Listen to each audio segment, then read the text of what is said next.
بسم الله الرحمن الرحيم السلام عليكم ورحمة الله وبركاته داود يا الكسو دوادا برنامج قارة ونوغا هادلي دون حالدها الصومالية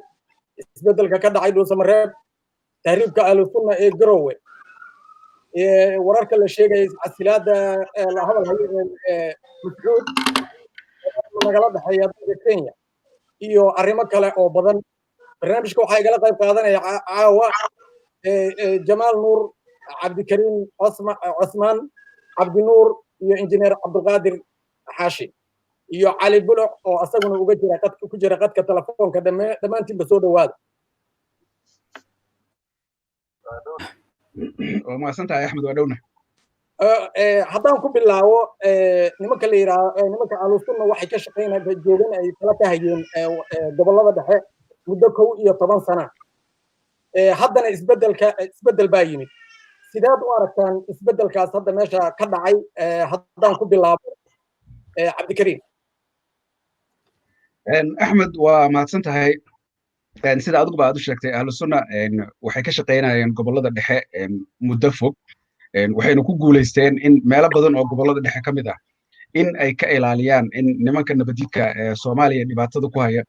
in aynan soo gaarin oo marka waxay u hureen naf badan iyo maal badan iyo waqti badan intaba waa u hureen kullayta bulshada gobolkaas deganna in badan waa uga mahad celiyaan shaqadaas fiican oo ay qabteen hadda sida muuqata waxaa yimid isbedel waxaa moodaa nimankii intaasoo waqti ah iyo naf iyo maal ah u huray dadka iyo dalka in qolo kaleeto ay meeshii ka kacsatay oo iyadu ay fariisatay aad moodaa laakiin isbedelka hadda yimid ma noqon doono mid sii waaraya ma noqon doono waayo nimanka ahlu sunna ka kacsaday dhulkii ay joogeen oo ay ugu xukumi jireen oo ay maxay ahayd muddada sida nabdoon loogu noolaa nimanka ka kacsaday waxay nabadayn waayeen magaalada xamar oo ay canshuurna ka qaataan international community-guna lacag ku siiyo ayna sheegaan in 20 kun oo askari ay u joogto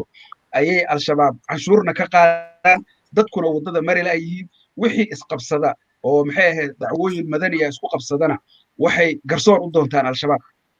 marka nimanka ahlu sunna meesha kala wareegay waxaan isleeyahay wax wanaaga uma soo kordhin karaan dadka dhulkaas jooga waayo Soomaalidu waxay tirahdaan nintiisaba daryeela dadka kale wax taarta marka nimanka hadda meesha la wareegayo hadday waxtar leeyihiin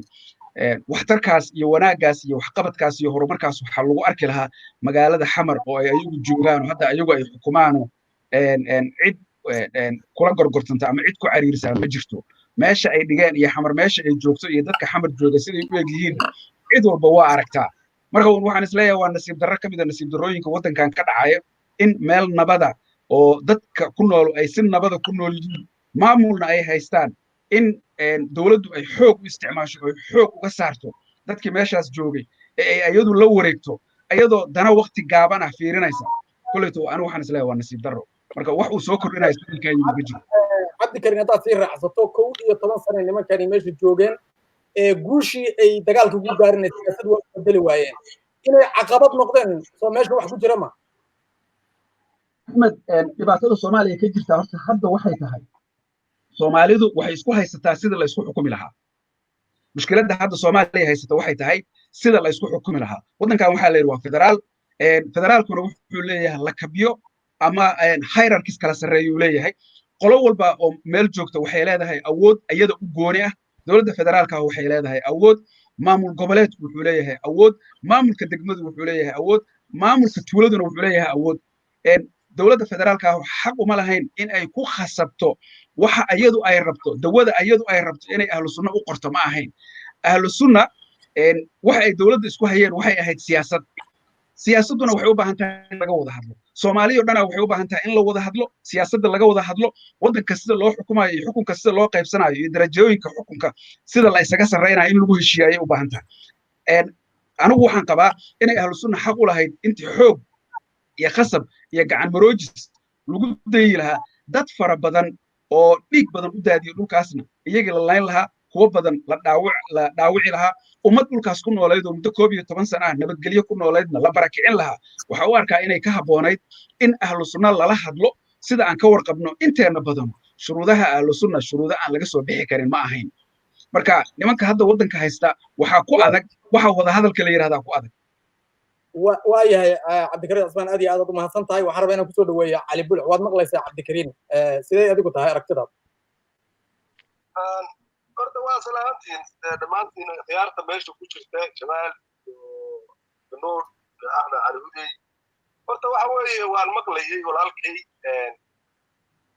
sideeda horta waxaa run ahayn axmed cali oo urta rasibaa u dambaysaa ley waxaa meeshaan ka jiray alsunna 11 sanay meesha haysteen wanaag bay sameeyeen nabadgelyay sameeyeen wax fiican ay dadka u soo qabteen odayaal lagu kalsoon yahay ahaayeen cadow markaas dadka kale oo dhan baaba'saday oo iska meesha way ka saareen intaas oo dhan waanu arkaynay raallina waa kaga ahay ilmudug axmed ducaale kiilaxaab madaxweyne ka ahaa khilaaf baa galmudug dhexdeeda ka bilowday axmed ducaale wuxuu yidhi haddaad maanta arsunno ula tegtid galmudug waa soo aftirmaysaa jabuuti baa shir lagu dhigay ugu dambeeyey madaxtooyada lagu soo ganaanuday odaygii taayirada wuxuu dhigtay alaabtiisi wuxuu dhigtay caasimadii dhuusmareeba oo muran badan iyo buuq badan ka taagnaa contracti gaara oo ayagu ay u arkayeen oo basiid ah oo aan future badan lahayn oo hadda maddigarowa geeyo oo kala ayay odagii cadsi ku caysheen anigu maqaaladaas leyf baan soo galay dhiiggaa igu kacay odagii bay barkadii ka bixi timiyeen asagoo weliba aan raalli ka ahayn oo shaloo kale shirkii ay tagabtay yidhi war annagu iyo dowladda soomaaliya wixii naga dhexeeyaa ka wada hadlaynaa galmudug baana la yidhaa xukunkii asagoo ou lahaayay qaybsadeen madaxii xukuumadda sheekh saakir laga dhigay jiif caaqilkii weynaa macalin maxamuud u ahaa nairobi iyo xamar iyo dhuusamareeb iyo gaalkacyaa nin walba meesha rabo mushaaxay horta ninkaas 80 jirka ahaa nimankaanu maalintii cayriyeen ayaa horta siyaasadoodu oo ay diilkaas galeen ayaa horta siyaasadoodu burburtay ninkaasaana dad la galay oo xabaaray inay meesha aadayaan oo waddada asagoo uu ku baxaya ay ku baxayaanna hadda ka hor baa sheegay leefkaas soo galay dib u raaca gowdhe dowladdii soomaaliya ee xasan cali khayre oo ciidamadoodii ay lahaayeen iyo gawaaridoodii gaashaaneed iyo baabuurtoodii ay ku wareejiyeen waxay rabaan ayagu ha kala qaataan diil bay galeen oo shalay ku saareen madaxweynihii galmudug soona koob dad badan aa sugaya hadalka soo koob waaye oo weliba u hiiliyey walaalow bay si qaldan oo aan u jeedno qalada ay arsunna ku saartay baabuurtay haysteen iyo gawaaridoodii ay dowladda soomaaliya ku heshiiyeen diil bay la galeen intaa noo dallacsi intaas waxaasaan u rabnaa intaas waa sidaas diil bay hoosta ka xariiqdeen magaaladii ayagu ay lahaayeen iyo maamulkoodii nimanka markay ka wareejiyey guri magaaladii xakumayeen ka mid a iyo madaxweyneha ka noqonaynaa garowa maahane nimanka koonfureed in lagu soo xiray xaq u leeyihiin waayahay aad iyo aad u mahadsan tahay injineer cabdulqaadir بسم الله الرحمن الرحيم دمان والسلام ورحمة أصحابتا كلا دوان خطك كجرتا إيو إنت نداون دونت إنتبا برامج قال سنة أنا وحن أفهم سنة ورتا إنه لبقى بلاي هاي مد والإسلام فقصان هاي أو أضيال هراء أو وحي عاين سوهل جمعي ديغان كان نمان قلب كبدنا برتماها صومالي يوحي كشيشو الكعلي أو هالكاس كوهاكي كنتينا قولب بدن وماركتي dadka Soomaaliyeed oo dhan ay u qiraan keenay in lagu abaal mariyo oo maaragtay lagu tixgeliyana xaq ay runtii u lahaayeen laakiin waxaad moodaa dhinaca kale wixii maanta halka ay ku dambeeyaan iyo wixii dhacay iyo sida arrintu tahay waxaan isleeyahay cidda keentay oo horta gacmahooda ku raadsada waa iyaga ku casuumay nabad iyo nolol inay timaado gobollada dhexe xaaf ku booday taariikhdii waxaan filayaa in la isla wada ogyahay marka waxbay gedgediyeen runtii wayna la gadoontay marka nimanka odayaashahu sida ay ku dambeeyeen oo hadda xaalkoodu yahay runtii haddii aan iyagii lafahoodiiba loo xirin maanta ay garowe joogaan waxaan qabaa inay in arrin iyagana guul u ah dadka deegaankana guul u ah ay tahay meesha arrintu hadda ay hadda joogto dhinac kale marka laga fiiriyana waa lagu kala duwanaan karaa aragtida laakiin waxaan isleeyahay dadka deegaanka aragtidooda haddii loo fiiriyo nimankan 11 sano meesha joogeen jabhadna way ahaayeen marka dhinac laga fiiriyo jabhadda waqtigeedu markuu dhammaado mar walba barnaamijkeeda haddaysan barnaamij siyaasi oo la iibiyo dhinac kale loo bedelo uusan noqonin runtii wuxuu ku dhammaadaa fashil waa waxa la yaqaano taariikhda adduunkoodii 11 sano adigoo jabhada deegaan gaara jooga haddaadan barnaamijka iibin oo dhinac kalood ama meel kalood la gasho hab dowladeed u bedel si kaloo silmiyo nabada u bedel haddaysan imaanin waxay ku dhammaaneen sida hadda ay ku dhammaatay marka waa cashir runtii laga baran karo marka dhinacaas laga fiiriyo dadka deegaanka waxaan isleeyahay in siyaasaddu isbedesho siyaasad furfuran oo si kala iyadoo nolol dad aanay ku qanacsaneyn haddana nimankan laftooda joogidoodana dadku taageero fiican oo xoog la uma haynin waa marka realityga loo soo laabto sida ay ku dambeeyeen iyadoon lagu faraxsanayn haddana marka dhinac laga eego waxaa la dhihi karaa waa isbeddel siyaasadeed oo aad u xoog badan oo runtii deegaanka isbeddel si gaara ugu yimid tan soomaaliyana saameyn dhinaca togana ku leh nabadii nolol haddaan soo laabto nabadii nolol waxaan aaminsanahay aniga inaysan wax weyn meeshan kusoo kordhinaynin qoorqoor hadduu muddo joogo markii farmaajo xilligu ka dhammaado tago isaguna tegi doonaa is casili doonaa ama hadduu joogo qoladii kale ula jaan qaadi karaa maaragtay uu noqon karaa nin uun iska laakiin waxay u badan tahay sida cabdikariim xuseen guulad oo kale ka dhacay tiimkiisu markay meesha ka baxaan inuu isaguna meesha uu iskaga tago waa wax waqti ku siman laga yaabo inay sanadba ka badnayn marka waxaan isku soo duubduubkeeda u arkaa isbeddelka ahlu sunna wal jamaaca inuu yahay isbeddel positive oo wanaagsan dhinaca fiican marka laga fiiriyo dadka deegaanka gobolada dhexe waa yahay jamaal nuur waxay ila tahay wax badan aad tugtay soo dhawow niyo dadka dhan waa salaamaya horta hadallada waxaa kamid a qaarna waa affirmative qaarna waa jawaab qaarna waxa waaye dukaan ninkii furay aanan xisaabin inuu khasaara waa ogahay biyo ninkii gala waa qoya roob ninkii maaragtay u baxa maaragtay ku doo dharka ka qoya waxaasoo dhan hadalkii kamid yihiin wax saxa waaye xaqiiq waaye hadallada xaqiiqda waxaa kamid a jabhadu hadday 12 sano gaarto farsamada ay la imaan weyso in macnaha farsamadu ay ka halaabeen waa dukaan xisaab la'aan loo gaday inuu khasaara waa hubnaa waaye waana wax bakartay waaye laakiin waxaan ka hadlaynaa waxay tahay horta ninbaa wuxuu yidhi hebel ma kugu soo dhaca horta macalin maxamuud iyo garowow tegey iyo shaakira ka daba tegey iyo markii meeshay joogeen say ku ahayeen iyo farmaajo markii la isbarbar dhigo horta hebel ma kugu soo dhacaa waaye markastoo farmaajo waa beelowgii xamar beenta ku qabsaday farmaajo saakiyo wuxuu gadaa askariya kor u booday uu gadayaa anigana aabaheeyo waxaan soo joogo beledowle laga qaado ayagoo 20 kun oo askari oo tarbuunka la geeyo soomaaliya askari gaardiyo uma baabeen sharci la'aan u baabaaday xamar beena lagu soo galay beenna waa lagu joogaa dadkana waa lagu dilaa madaxtooyadana waa meel qolo u xiran oo lagu qaylo marka loo eego macalin maxamuud iyo shaakira horumarsanaa oo cadaalad badnaa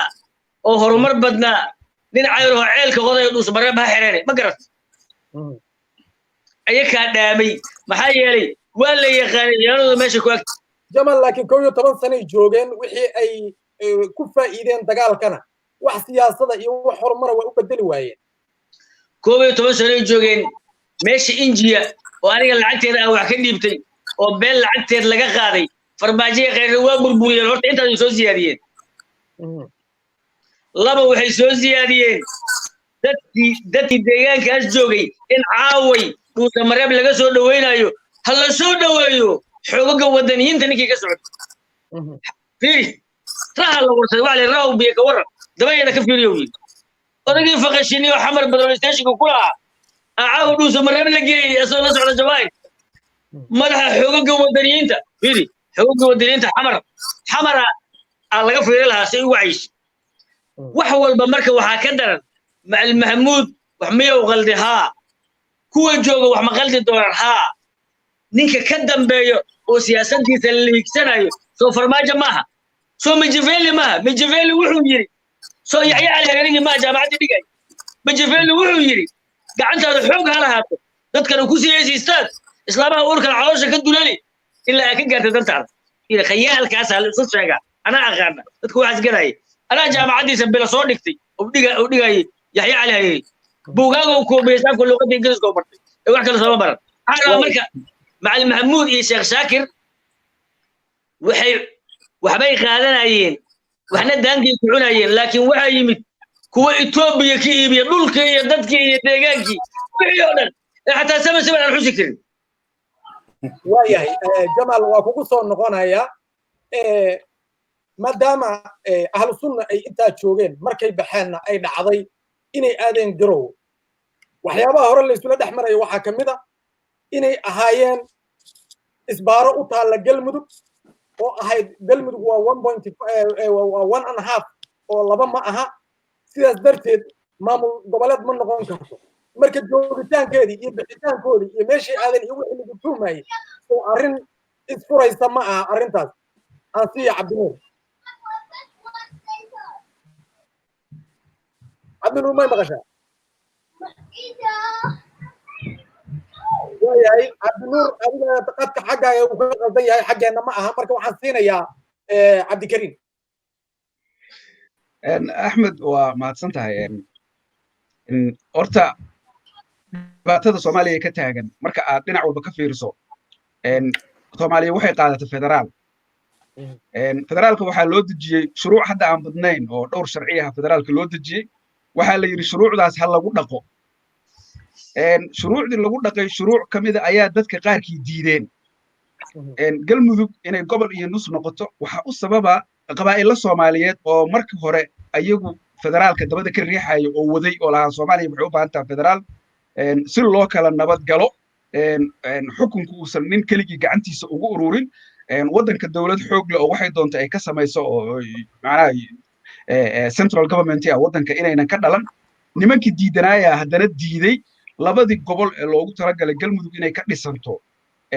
inay qayb ka noqdaan ay diideen oo waxay yidhaahdeen annagu beel ahaan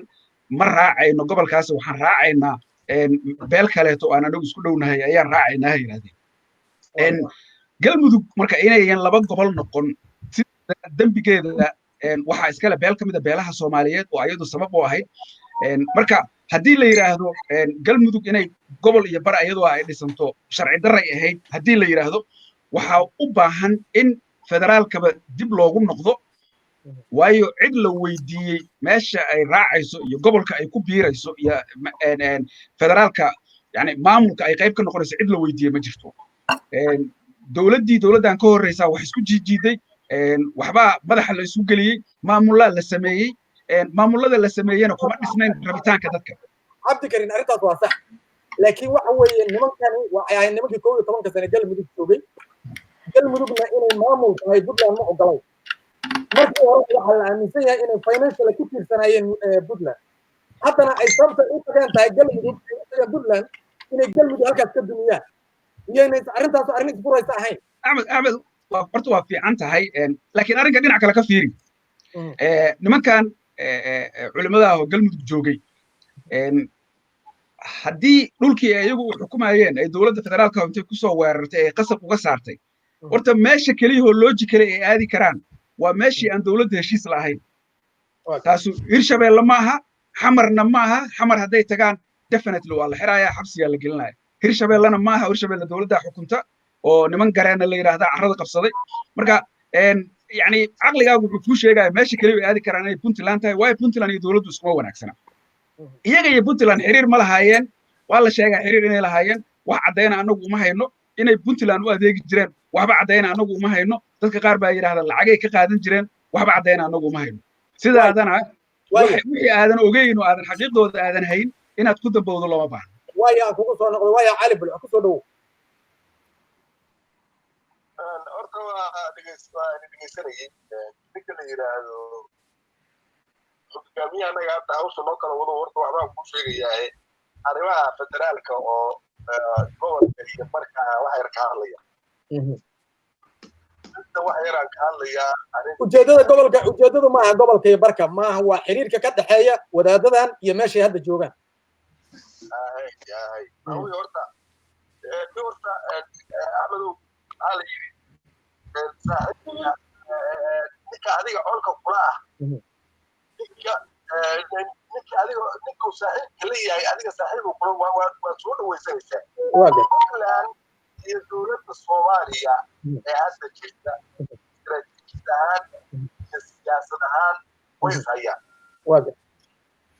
oo waxay isku hayaan wax cad oo ummadda Soomaaliyeed dadka ay og tahay waxay xulufaysan karaan ayagu marka Puntland hadday Jubaland tahay iyo hadday sunna oo shabeeca ka soo gadada tahay iyo hadday individual kale oo civil society tahay wax allaale iyo wixii nabad iyo nolol ka soo horjeeda horta ayadu gobolay u dhigaysaa waa ummadda Soomaaliyeed waa tan leedahay waxay isku diyaarsanaysaa wax shakiyo qof uma jiraan sidaas horta nimankan inay saas soo dhaweeyaan oo Soomaalinimada ay soo dhaweeyaan ayaguna ay isku group noqdo naga saaran yahay hadda maaha okay waayahay Jamal maadaama hadda wadaadadii ay joogaan Puntland haddii Puntland ay siiso base oo ay ciidamo ku samaystaan dabcan waxaa base dulgu si waa base military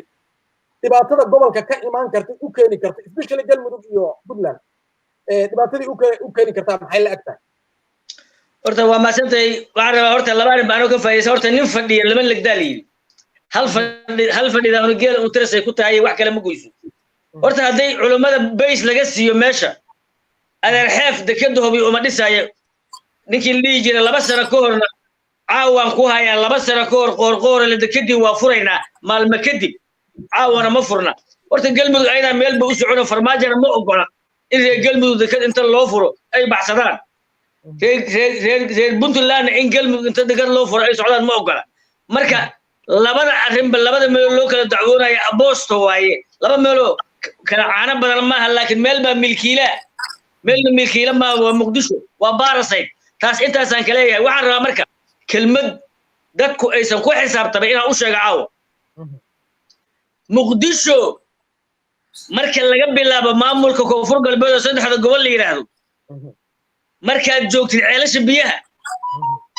meesha ay ka bilaabato koonfur galbeed ilaa xuduudda Soomaaliya waa 400 kilomitir 400 kilomitir saddex gobol lagu leeyahay maqal gurceel iyo meesha la yahobana waa 800 kilomitir 800 saddex gobol waxa la yiri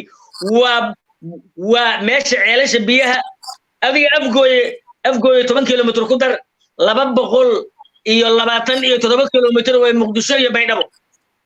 47 waaye 20 ka jar 9 xudura ku dar iyo 9 waajira 180 400 9 ku dar meesha leeyahay 490 kilomitir waaye saddex gobol ballucu waa 270 kilomitir waa meesha leeyahay tiyaglow iyo meesha leeyahay dhulka gaaljacelku degaan ee gobolle iyo waxa waaye kuuya barow meesha ka sokoyda waa 300 kilomitir way ballucu 490 waa dhererka saddex gobol la yiri horta fiiri cilada ku dhacday dadka hawiye ee deegaankaas degan ee ilaa dawladii kacaanka iyo tii ka horeysay aan ku xisaabtamaynin ninka masku ka qariino ratiga lagu soo qaadayo ee badda iyo deegaanka iyo webiga bale deegaankoodii ayaa waa dhul iyo bar la yiri waa dhul iyo bar meel 200 kilomitir ku jirtana waa sool iyo sanaag iyo cayn iyo 5 gobol laga sheegay horta problemka jira waxa uu yahay qofku waxa uu haysto marka uu soo aqoon waxa uu haysto loo yeeriyo oo waxa uu haysto looga sheekeeyo oo asaga wax loo curiyo curiyaha wax loo curiyaa la yiraahdo gobol iyo barac wada 5 gobol aan wadana marka loo eego dhulka kale waaya waana bixisaabada laba mid kale waxaan rabaa macallin horta ninku dilay ninkaaga ma shisheeyo sud cali bilaa mahmud iyo sheekh shaakir lacaga waxa sii jiray ma jeerteen nima la yiraahdo Puntland Soomaa ninka fiican oo sheekho farmaajo la yiraahdo habeenkasta macallin maxamuud wixii jiray sheekho isku xiraanay qaraabana waa nahay kontonkaaga ka qaada boorsada kaba uu ka jiray inta madfac ku bilaabay macallinkii waa yaabay dabada ka hoos kacday cidii soo dhaweysana waa u tolo waayahay علي محد ربنا قدرته واحد ربنا إنا سيو إنجنير أحمد ورطة أجمال أريد وقال الله يو تعاوى رنتيس أنا حتى كورة وعنري laba arrimood labadaba waxaa yaraa rabaa inaan tooshar ku heshiyo soona gaabi waa la kala sugayaa warka haddii ilaahay tobankii gobol ugu dambayso oo maxaa siyaad darre sameeyey waxay ahaayeen waa la yaqaan waa maamullo qabiilaysanay ahay gobollo la qabiilayay ahaayeen garowe ciise maxamuud meesha la yidhaahdo godo mariixaan waa lagu kala tagido waa dhul weyn u aaday ogaadeen laascaanood dhulbahante sanaag warsangeli wax daaroodku ay koombaysanayeen ay ahayd obyo iyo xamar 20 kilomitir ay isu jiraan xeebtaasaa ku taalla magaalada ceelleer iyo mareeg iyo ceelbuur iyo cows weyne jawla galgaras xindheere xarardheere 150 magaalo ilaa cadale baa ku taalla madaxweyne ku-xigeenkii hore ee meesha fadhiyey xuseen gulbiya afrax nin laiska fadhiyo waayo alwaax oo nin odayaha wax kaas ka watay waayahay taas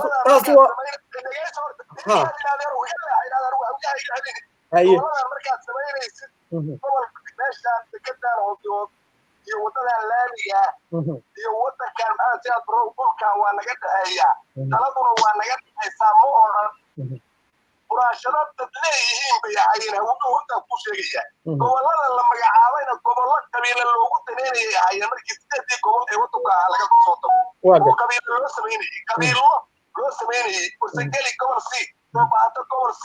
ceelaf weynay ku leeyihiin isaaqe sanaag ciragaabo gobol c warsangeli waxa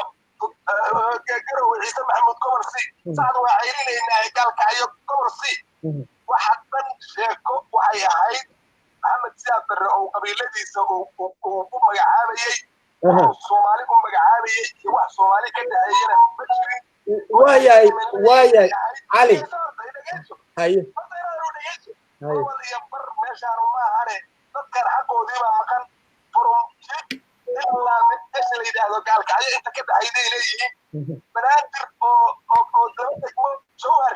iyo marka oo 2 degmo gobolka banaadir ka tirsan oo midna yiri jareeraale midna yiri biyamaha iskale dadka buraashadu surayay waa meelaan nina shaqo ku lahayn waayahay warka hadalka soo gaabi cali waxa weeye meeshaan gobol iyo bar maahan gobolaa meeshaan ku jirta dadkan xaqoodii waa la duulay kuwa hadda joogaan xaq kama hadli karaan waayahay kuwii horena kama aana sugayn waa ka baxay warka waayahay aad iyo aad u mahadsan tahay kolley 30 sanaan muqdisho joognay haddana waxaan baryaynaa in mataqaanaa muqdisho loo sameeyo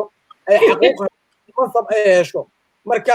siyaad barre waxaan ku eedayno meesha ma yaaliin sida aniga ii muuqata injineer marka hadda xaaladdu meeshay marayso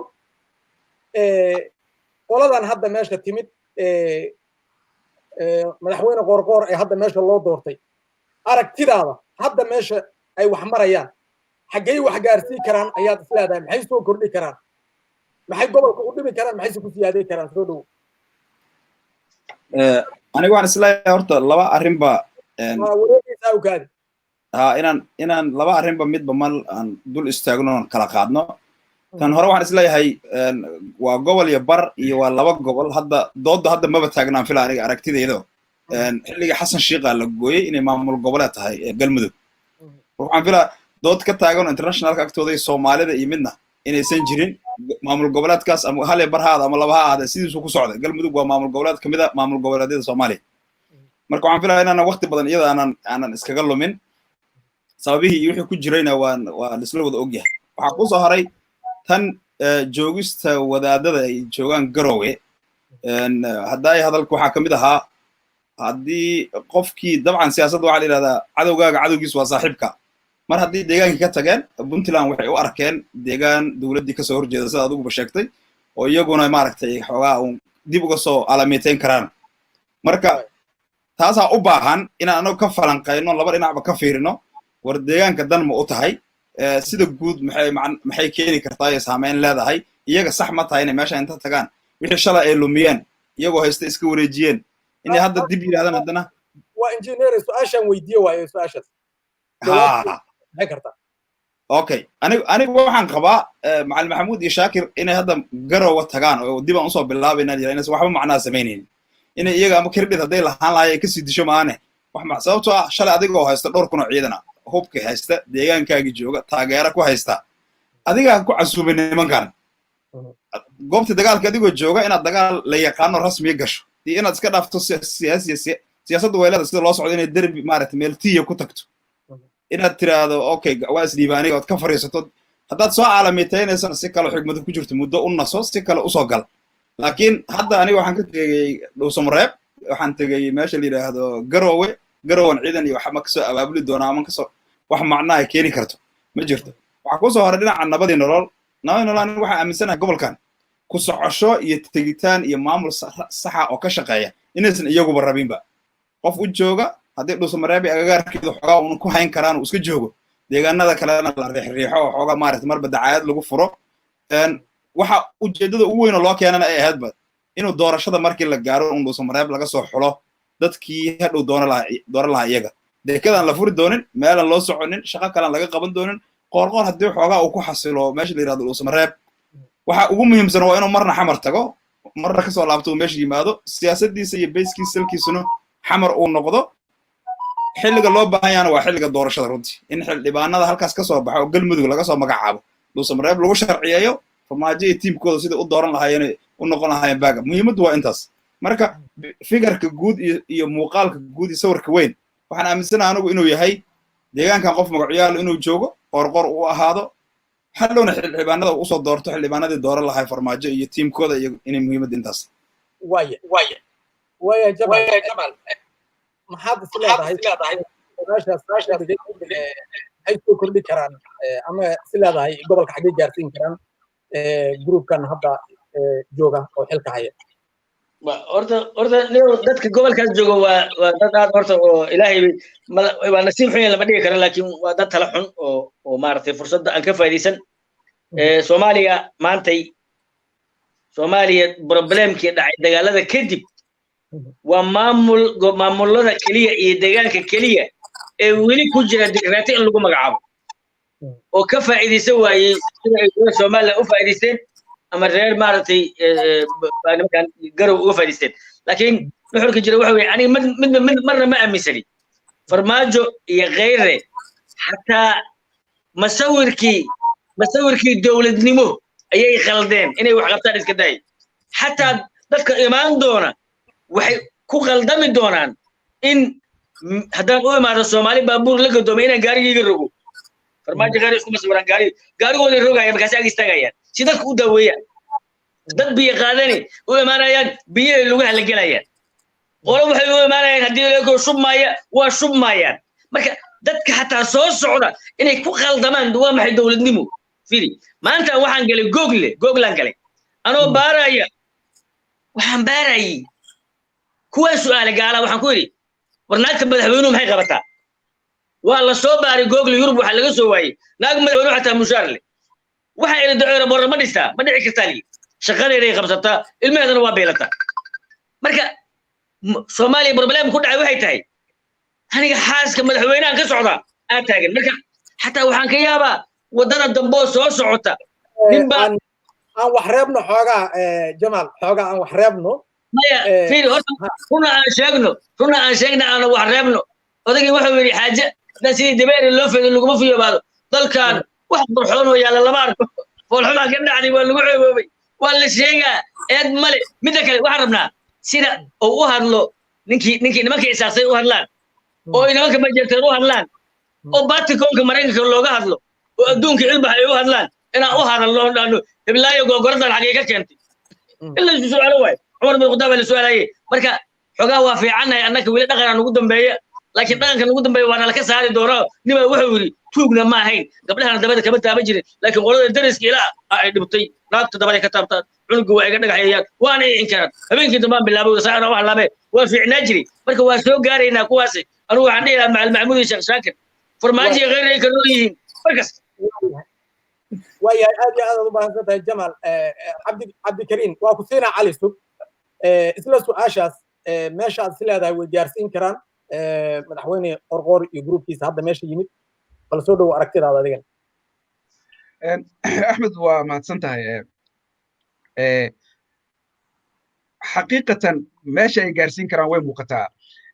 sababta qoorqoor iyo maxay ahayd tiimkii kaleeto oo afhayeenka baarlamaanka iyo madaxweyne ku-xigeenka iyo sababta horta meesha loo keenay oo lacagta tirada badan leh oo Soomaaliya ay u baahan tahay carruurta qarniga 11aad typhoidka iyo maxay ahayd koleeru uu ku dilaya xamar canshuurta laga soo ururiyay lacagta lagu bixiyo dhuusamareeb xildhibaanada la siiyey lagu soo saaray afhayeenka baarlamaanka iyo madaxweyne ku-xigeenka iyo madaxweynaha ujeeddada laga leeyahay horta waa ujeeddo cad ujeeddada laga leeyahay sida dadka qaarkiisba ay sheegeen waxa waaye doorashada soo socota inay u noqdaan rubber stamp oo ay soo saaraan dad loyal u ah nimanka hadda waddanka xukuma oo maxay ahayd ay rabaan inay hadhow ayagu ay soo noqdaan waqtiga doorashada marka la gaaro arrin kaleeto oo asaga laftirkiisa aad laysugu ciriirinayana waa jiraa arrinkaas waxa waaye arrinka shidaalka markii qoorqoor la doortay safiirka Maraykanka u fadhiya Soomaaliya wuxuu la soo degdegay inuu aqoonsado iyadoo qof walba ay la yaabtay sababta ku kalifi karta dowladda Maraykanka safiirkoodu inuu aqoonsado nin la og yahay qaab darrada uu ku yimid iyo gacan maroojiska iyo laaluushka uu ku yimid in dadkoo dhan ay wada arkaan international community-ga cid aan Maraykanka ahayn arrinkaas soo dhaweysa ma jirto sababtu wax kale ma ahan dhowr maalmood ka hor dowladda Soomaaliya waxay heshiis la gashay Exxon Mobil iyo maxay ahayd nimanka la yiraahdo Shell heshiiska sababta loola garanayo waxay ahayd concessions hore loo siiyey oo blocks xeebaha galmudug ku yaala inay shidaal ka baaraan oo ayagu ay sheegteen inay leeyihiin offshore blocks marka waxa laga rabo qoorqoor oo legitimate loo siinayo waxay tahay in Exxon Mobil iyo maxay Shell heshiisyadooda asagu inuu saxiixo dowladda Maraykankuna sidaas ay u aqoonsato dowladda Soomaaliya sababta ugu muhiimsan oo ay galmudug dagaalka ugu gashay dadkana ay ugu laysay nimankan wadaadadaan ay u eriyeyso cid kasta oo la hadashan ay u laynayso waxay tahay meeshaan expectationkeedu wuxuu yahay inay lacag ka helayso waayo block kasta oo license ay dowladdu ka bixiso oo shirkadahan la siiyo hadda ayagu ku dhegan oo og potentialka meesha ku jira dowladdu waxay ka qaadanaysaa 100 milyan 100 milyan khasrad Soomaaliyeedna ma gelayso ummad Soomaaliyeedna laguma horumarinayo meelna lama geynayo waxa loo isticmaali doono waa doorashada iyo dan khaas ah marka nimanka hadda meesha jooga meesha ay galmudug geyn karaan qof kasta oo wax karta waa og yahay cidda aan ogeyn waa cidda ay ayagu mushaar siiyaan waa mahadsantahay waayahay aadaad u mahadsan tahay cabdikariin cali waxaan u malaynayaa inaad rabtay inaad wax ka tiraahdo soo dhow gobolka horta waxaa fiican taariikhda iyo jiritaankiisa horta gobolkan horta muxuu yahay gobolkan mudug laisku oran jiray oo galgaduud iyo mudug ay horta ahaan jireen in dadku isweydiiyo yaasa soo maray ayaa horta muhiima maya taariikhda hadda ma rabne waxaan rabnaa madaxdan hadda joogta say rabaan ha ku yimaadeen iyagaa madaxa hadda gobolkan maxay ku soo kordhin karaan xagee gaarsiin karaan anigu horta mid baan qabaa waxay tahay sideeda qofku labada ninoo xamar hadda madaxda ra-iisul wasaaraha iyo madaxweynaha ka ah iyo ninka hadda madaxweynaha loo doortay saddexda horta gobolkay ka soo jeedaan haddii ayagu ay ku tala galaan in goboshooda meeshay ka soo jeedaan ay xumaato oo dadkoodu baaboo oo aan dekada loo dhisin oo dan aysan gaarayn inay ku raadsadaan ayaga horta magaxumo iyo sharafmo labadaba u tahay hadday maanta yidhaahaan war annaga saddexdeen waxaan ka soo jeednaa gobolkan deked ma leh laami ma leh 12 qabiil baa degan aan awoodda saarno waktiga aan maanteedka haysano bal dadkan in international community-ga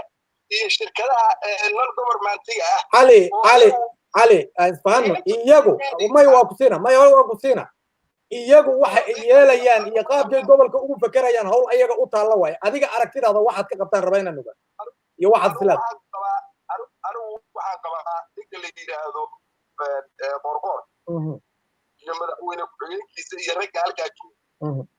rag baa shalay ka tegey oo ku kashifmay oo ayadoo kala barmaraysa iska casiri qorqor waa nin gobolka ka soo jeeda waa nin meesha u dhashay hadduu doonayo in meeshaas wax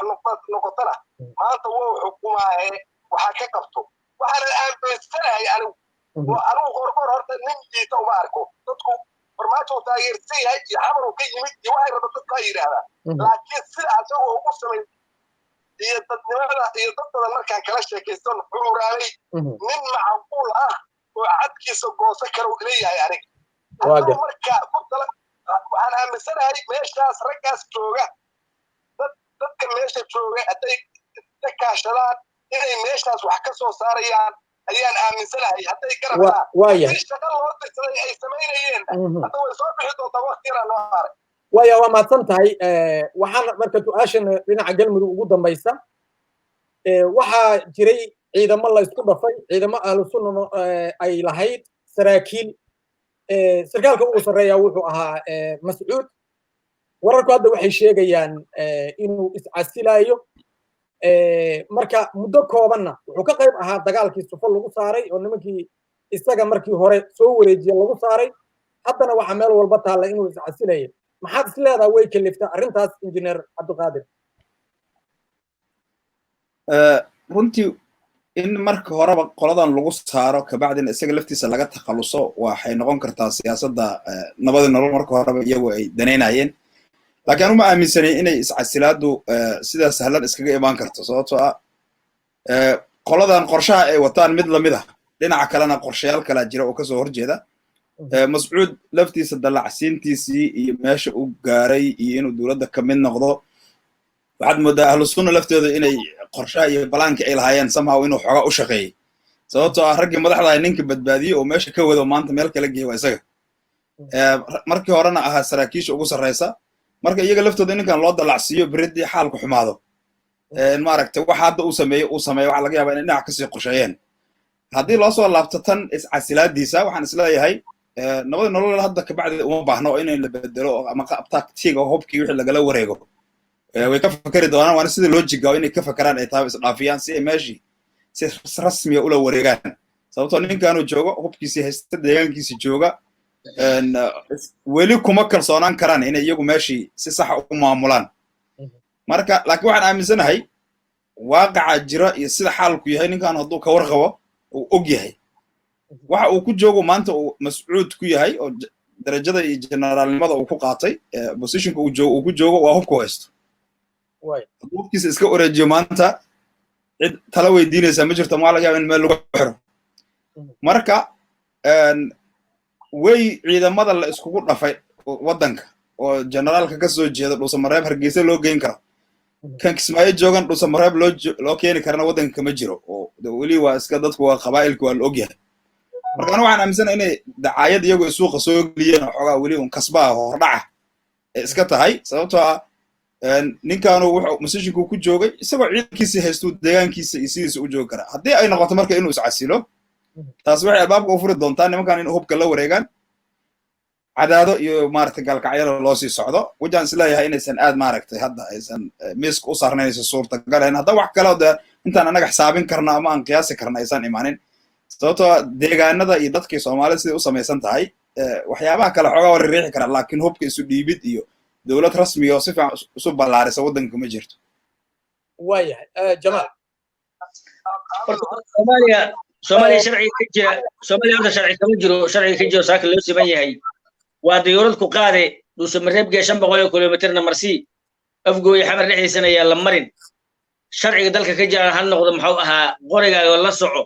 dadka lagu ixtiraamo nin walba ninkuu ka qaylada weeyahay dadka u jeclaa qolo walba ninka ugu sawirsan marka soomaaliya sharci u dhexeeya anigu ciyaalo oo jidka joogaan waxaan maqli jiray sharciga talyaaniga laga dhaxlay laba baabuur markay isku dhacdo nin traffic oo ordahay amaanaya gesto wata geesu gaari ka istaaga la leeja igual la bartutto ki comanda fa la leeja saan u maqlayaa sida hay'adda fatxadan u fahmay sharciga waa loo siman yahay ninka madaxda waa inuu u sinaada waa talyaanigii si aad barnaacada jooga laakiin dadka waa la qabatiyay way matalayeen la leeja igual la bartutto Soomaaliya horta kama jirto farmaajana cadaalad meeshuu ka gaaray caabuda aeroboorka ka dhisa qoryo iyo hubna waa geynaya ninka marka horta hubkiisa dhiba asay u tahay laakiin qofka bini aadanka ah waxa uu shaqaadi karin waa ku haftaa ninka leeyahay macallin Maxamuud oo 80 jira iyo Shaakir iyo xeef oo meel taagana farmaajo soo dhex istaagay timo inta kuleeyahay intuu kuleeyahay dhexdu kuleeyahay saddexdood isku feeri waa ku kala tageen mas'uula baasha ku soo agdhacday asagoo filayn waa uu ku haftay waana ku wareeray laakiin wuxuusan garanayn mas'uud caawa oo in la uleeyo oo la karbaasho oo istaahila inta kun oo qof oo dhiigooda uu maanta ku fadhiyo sida simbalka ah sida gabar asaga ku xiran oo kale inuu waa iscazila horta in la uleeyo meeshii lagu arko la salmiyo istaahila waan waliba shakhsi aad maarta fikirkiisu u hooseeyo maxaa yeelay nin baa neef gowracay odayaa maqlaayay du'a oo geela lahaa yaa gowracay wiilkii weynayuu u gowracay heblayn naagow guursaday maashii heblaayada ahaa gacanta allo ku go waa niman caaneeda dhaayo karuur ku cabay odagu waa da' laakiin ma istaagi karo marka mas'uud wuxuusan garanaynin kumaanaanka kuna qof ee ku curyaantay ku dhimatay hadduu garan lahaa waa iscazilay ma dheheen wausan oqoon waa maxay saldan uusan oqoon laakiin waxay la tahay in laftigiisa taa looga sheekay doono laba waxaan rabaa haddii warkaaga uu ku jiray qoorqoor iyo nooca uu yahay aniga waxay la tahay qoorqoor inuusan waxba qabanaynin maxaa yeelay haddii salaad cali jeelle iyo cali geedi ay u qabtaan mudullood iyo muqdisho wax u qabtaan qoorqoorna xaggaas wax u qabanaa caaway eedaday jawaahir waxay wadaa guddoomiyihii wadaniyiinta aduu sumayb laga soo dhaweynaa marka sheekadaanu waa sheeke iska gaaban waa sheeke madaxtooyada loo fadhiyo dadkaanu waa hoogeen ceeb iyo ciil aan ninka dhashan u dhimanaa wax ka soo baxaana lama arko sidaasaan qabaanay waaya cabdi karim axmed waa mahadsantahay horta niyo hadalkan waa horta hadal iska maaragtay kuteena oo waxba caddayna aan loo hayn inuu ninkaan odagaa iscasilayo in kale iyo wax caddaynaa macnaa yani wax caddaynaya inuu iscasilayo ma hayno laakiin haddiiba ay timaado inuu iscasilayo horta ninkaan markii hore wuxuu ka yimid ahlusunna ahlusunna waxay ahayd nimankii ay ku gorgortantay markii ay ciidamada wareejiyeen in darajooyin la siiyo raggi darajooyinka ay dowladdu siisay uu ka mid ahaa markii dambe culimada lala dagaalamayena nimankii safka hore ku jiray culimada la dagaalamayay ahaa dagaalka qaybtuu doona ha ka qaato hadda markii ay dhamaatay ujeedadii asaga laga lahaa markii ay dhamaatay way dhici kartaa in culays lagu saaray asaga oo la rabo in awoodda laga yareeyo maamulka laga yareeyo waxtarka laga yareeyo si uu asagu intuu isu ciilkaambiyo asagu uu iskaga tago inay istaraatiijiyad ay qolyihii marka horeba uu u shaqaynaya inay istaraatiijiyad ay iyagu wataan inay tahay way dhici kartaa wayna u badan tahay weliba haddii uu jiro weeye iscasilaadu haddii uu iscasilo marka hadduu iscasilo iscasilaadaas yay dan u tahay ahlu sunna dan uma aha gobolkana dan uma aha waxay dan u tahay nabad iyo nolol hadduu iscasilo waayo ciidankii iyo hubkii uu shalayta la wareegay oo uu nabad iyo nolol ula tegey waa ka dhaqaaqaya ayagoo hoggaan la'aana oo markaa la adeegsan karo isaga laftirkiisana berita lagu dili karo ayay joogayaan marka isaga waxaa u roon in uu meeshiisa salka ku adkaysto haddii uu iscasilayo nabad iyo nolol ka tegayana inuu intuu ka gadoodo ciidankiisa gooni ula baxo oo uu yidhaahdo niman iskaaga siiya waxba waa isla wadi weynaye laakiin hadda aan si fiican isu fara saarno sidaasaa isaga u roon aniga saasay ila tahay laakiin inuu isagu keligiisa casilo qof ahaantiisa wax danahoo badan kuma jiraan waaya cali buux wax badana usoo hinqatay adigoo soo koobaya ninka la yidhahda axmedow horta sideeda iscasilidan warkaan war suuqoo miidiyaasha iyo dadku sheegayaan mooye wax official oo idaacada ka soo baxay maanaan midda kale waxuu isku caskiraayo maba dhici kartaba hadday ayagu ku buushgareeyaan ay ku talagalaanna gobolkaba kumay talagelin wax ka qabtaan sida shabaal sheegayo waaye in ay wixii meesha jirana ka didiyaan ayaguna ay ka tagaanay rabeen hadday mascuud markii mascuud anugu waxaan ognahay gobolka awoodda uu ku leeyahay iyo taageerada qabiil kasta oo meesha degan ciidan hadday noqoto hadday dadka waxgaradkaa noqoto hadday noqoto ganacsatada gobolkoo dhan inta qabiiloo degan qabiiloosa taageero ku haysan male hadday ku talagalaan marka oo ay dhahaan macallin maxamuud aan ku saarayno waan casilaynaa waa sida jamaal sheegaya meeshaan inay waxba ka qabtaanba ma rabinba waxay rabeen inay kuwana ka diraan ayaguna ka soo laabtaan waaya asaguna hadduu yidhaa waa iscasilayaa gooba ma jiraba nin dhashayba ma ahanba waaya ciidamadiisii iyo dadkiisii haddax joogo ayaguna baahida ay u qabaan waan ognahay maamulkana hala dhiso hala la shaqeeyo hadday rabaan inay isaga casilaanna yayna lugoyn wadaadkuna gadaal naga soo gelaya waa imaanaya wiilka dambe asagoo socda darkeed ninkii caadada ah wax ka jirana male hadday mascuud meesha ka cayshaan waya aad iyo aad u mahadsan tahay marka su'aashan ugu dambeeya waxay tahay maalmahan waxaa idaacadaha iyo ka taagnaa dagaal beled xaawo iyo Soomaaliya iyo Kenya in dagaal ka dhaxeeyo hadday su'aashu dagaal ma nagala dhaxeeya Kenya hadday su'aashu haa tahay sidaan anigu u fahamsanahay waxa ka horeeya dagaalka in diblomaasiyadda labada dawladood ay safaaradaha kala qaataan in ganacsigu joogsado safaaradihiina way shaqaynayaan diyaaradihii Kenyana way degayaan oo 24 saac magaalo kasta oo Soomaaliya ka dhacayaan Kenya iyo Soomaaliyana dagaal ka dhaxeeya xuduudda ku dagaalamayaan waa isku kay qaban weyday marka isku kay qabadsiya engineer Abdulqaadir Kenya waxa nagala dhaxeeya dagaal runtii waa iska reedaha maaragtay nabadii nolol mid kamid ah sababtoo ah waxay ku fiican yihiin horta inay ku base garaysan yihiin awoodda iyo wax realistic oo groundka ka jira annaga dawlad aan ex control xamar iyo ex control afgooye ama kan balcad aan ciidankeedu uusan nabadayn karin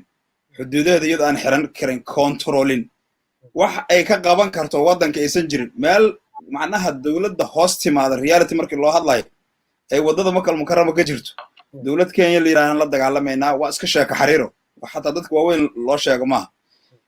Kenya ciidankeedu waxay waddanka Soomaaliya gudaheeda ku jiraan kumanaan kilomitir ku jiraan Dhoble ay joogaan Kismaayo ay joogaan xuduudka Kenya iyo Soomaaliya u dhaxeeyo dhan ay joogaan beled xaawi joogaan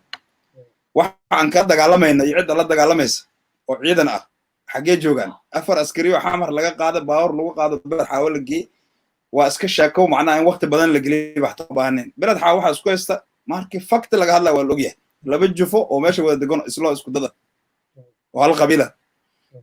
marka haddii dawladda Kenya dagaal nagala dhaxeeya iyo khilaaf xitaa xoogan oo dagaal gaar u jiro diblomaasiyaddu soo mari lahaa khilaafkaas wuxuu keen lahaa in la yiraahdo baarlamaanka hal la geeyo ciidanka Kenya nagala baxdo si nidaamsan oo la yaqaano process la yaqaana jiro la maro safaaradaha la kala qaato waxa soo idula aan jirin waxaan waxyaaba iska propaganda ah oo maaragtay social media la dhigay inuu cad muddo markii xogaa hadalkaas suuqa la geliyay ka bacdi madaxweynuhu sidii dhaqankiisa aad saaxiibkiis abiyay wacay ninkii odaga igala hadal wafdiga maanta xamar yimid wasiirka arrimaha gudaha waa gogol xaar uu rabo inuu isagu Nairobi tago madaxweynaha la kulmo arrintaas aan markaa waxa aaminsanahay dagaal Kenya nagala dhaxeeya inay inta ka weyn tahayba waxa ku hoos jira ay yihiin arrintii badda oo waqtigeeda 2 bilood ka hartay maaragtay xogaa muraawaqa waxa la yiraahdo xogaa maaragtay lumin ah in dadka looga sameeyo leeyahay Kenya waas dagaalnay waa khilaafa jiray hadana waa la heshiiyay waa la wada hadlay dalka sidaan aan nahay iyo maaragtay badii waxba maaragtay uma ogolaan karno laakiin waxa dhici karta dad badan ka shakisan yihiin in barnaamijkii badda Soomaaliya iyo Kenya murankeeda kala dhaxay uu gabagaba yahay arrintaana taas maaragtay hordhac u tahay oo wax la abuurayo runtii marka arrintu dagaal ma nagala dhaxeeya Kenya iyo sidoo nagala dhaxeeya laba ciidan oo isku jufo oo meel isku dagaalay iyo issue-gaas aad u kala duwan yihiin waayahay Cabdikariim Ahmed waa mahadsan tahay waa sida injineerku uu sheegay horta Kenya anagu yani military capability aan ciidamada Kenya hadda kula dirirna ma balihin taas waa mid kalena waxay tahay Kenya xuduudka aan ka soo xirayno Kenya xuduudkii ka sokaysaa Kenya ilaa iyo Kismaayo joogtaa ilaa iyo sarta ma dhamaatay la yiraahdaa ciidamada Kenya joogaan dekada Kismaayo maamusha halkaas ay dhuxul ka dhoofisaa ciday doontay meeshaas ku dishaa cidii doontaa meeshaas ka dhoofta marka Kenya iyo annaga awood aan ku dagaalno oo isku dhiganta horta malihin laakiin isafgaran waa ma naga dhaxeeyaa ha isafgaran waagu laakiin waxa abuuray isafgaran waaga dawladda hadda joogta shuruudaha marka aad fiiriso dawladda Soomaaliya ka dalbanaysa Kenya waxaa kamid ah in ninka janan la yiraahdo in la soo celiyo ninka janan la yiraahdo wuu xirnaa wuxuu joogay xamar dawladda gacanta ku haysay dawladdu ilaa iyo hadda cidna uma soo xirin janan yaa xamar ka sii daayay yaa doonta saaray yaa Kismaayo geeyay yaa u facilitate gareeyay meeshii uu ku xirnaa inuu ka baxsado cid loo soo xiray iyo cid loo soo qabtay intaba ma jiraan ninkii waa baxay Kismaayo tegay Kismaayo ka tegay beled xaawu tegay reer tolkiisu meesha ugu tegay yani waxyaabaha dawladdu ay dalbanayso in dawladda Kenya ay keento waxaa ka mid ah in ninkaa janana la soo daayo dowladda kenyana dowladda soomaaliya waxay ka rabtaa in axmed madoobe yani ay dowladda kenya supportiga kala noqoto oo axmed madoobe laga dhigo ninaan waxba xukumin laga dhigo meeshaasna dowladdu ninay rabta ay geysato waxaasoo dhanna waa dagaalka doorashada soo socota un wax intaas ka badanoo meesha ma jiraan kenya axmed madoobe kama takhallusi karto haddii aad dhegaysato miidiyaha kenya haddii aad dhegaysato kenya waxay ka hadlaysaa in jubbaland oo waa northeastern iyo iyaduba ay ka wada tirsanaan jireen mustacmaradii ingiriiska ingiriisku markii uu talyaaniga ku wareejiyey kadib ay ingiriisku markii uu soo noqday oo talyaaniga lagu wareejiyey soomaaliya kadib ayaa jubbaland talyaaniga dib loogu wareejiyey haddana marka kenya marka aad dhegaysato discussionskooda iyo forumskooda iyo markaad dhegaysato iyo dadka siyaasadooda analyze gareeya markaad dhegaysato waxay leeyihiin jubbaland annagaa iska leh kenyaan kusoo daraynaa haddana waxaan ku bixinay naf iyo maal fara badan ayaan ku bixinay waana soo ceshanaynaa marka soomaaliya cidda ay isku hadlaynayso oo ay rabto inay kenya ula dirirto anigu ma aqaano dhowr askari oo diyaarada lagu qaaday oo beled xaawo la yidhi xabada ka rida ma garanayo waxa ay soo kordhin karto inaan dagaal uusan jirinna waxaa kuu caddaynaya axmed waxaa la soo diray wasiirka arrimaha gudaha ee kenya nin la yidhaahdo fred mitiangi fred mitiangi waa gacanta midig uhuru kenyatta farmaajo waa la casuumay waxaa lagu casuumay inuu nairobi yimaado haddee dowlada dirirsan iskuma dhoofaan meel neutral ahay isugu tagaan meeshaasay ku wada hadlaan waxa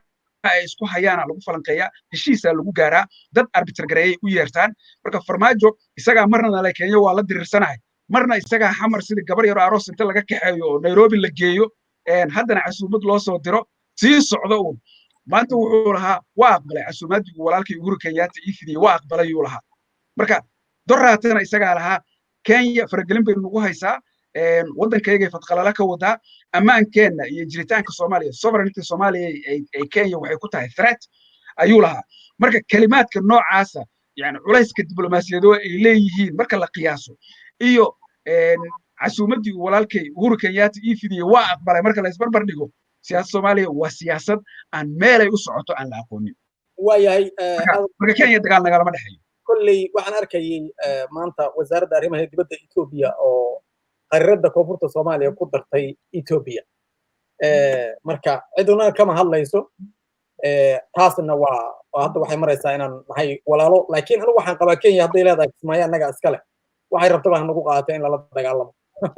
haddaanba awood u helna aan kula dagaalamo jamaal waa soo gabagabaynaynaa maxaa intaas ku dari lahayd axmed iyada keliya ma aha u fiirso haddaad fiirsato barnaamijkan aljazeera markaad fiirsato weatherkooda barnaamijka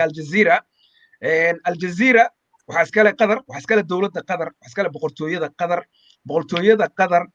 waxay rumaysan tahay in dowladda soomaaliya iyadu ay leedahay milkiilaha dowladda soomaaliya ninkii ay lacagta ugu soo dhiibtay qatar waa ninka la yidhahdo fahad yaasiin ee hadda nabad sugidda xukuma dowladda soomaaliya waxay la leedahay xiriir aad iyo aad u wanaagsan marka aad fiiriso weatherka aljazeera ee af ingiriisiga ku hadla marka aad fiiriso xuduudda soomaaliya way kala goysaa somaliland gooniyay u goysaa cid ka hadashay u fiirsada fiiriya mar labaad weatherka aljazeera fiiriya soomaaliya iyo somaliland way kala goysay